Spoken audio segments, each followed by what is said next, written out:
diciendo tú a mí que mi madre va a ser primero antes que la tuya. Solo me toca contárselo a tu abuela, anda. Mira, Martirio, cuando no se quiere comprender.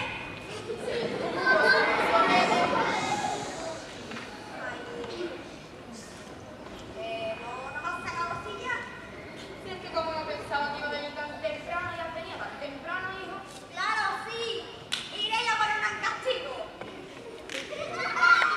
Mi madre, bueno, gracias. Con tu padre he estado yo hace 5 minutos. Y sé que está bueno. Salía de la imprenta y lo acompañó hasta el café. Ya, pero es que yo no soy adivina ahora, ¿sabes? Ni yo adivinado tampoco. Y bien que lo siento porque me gustaría saber qué cojo caracoles que se le está. Yo quiero todo los malos de los de la calle Cuba, así pueden decir una cara de y ahora encima dame la pata. Sube con la silla, Martirio, que quiere que hace pantalón va a ser la moja.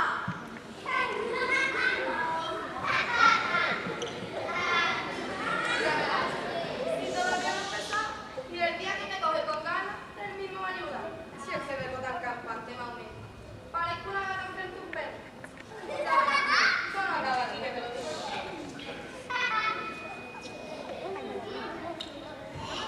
Y qué bonito, hombre. No había otra silla más lujosa en la sala. La que encontramos hace. Martirio. Y no se te figura mucho luego para la calle, ¿verdad? Hasta entonces, dime tú. Cualquiera menos esta. Bueno.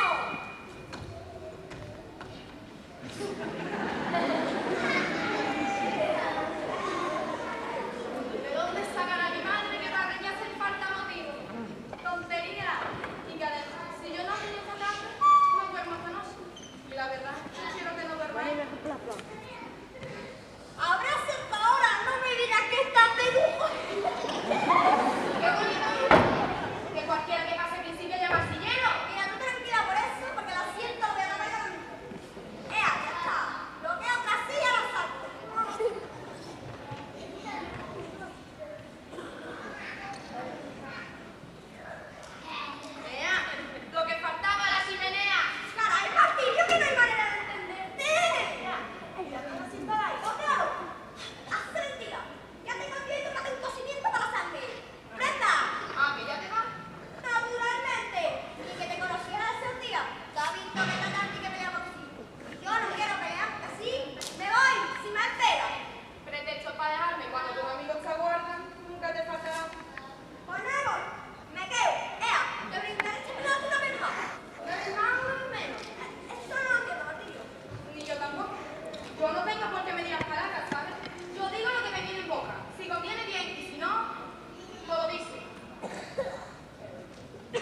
¡Qué bravo!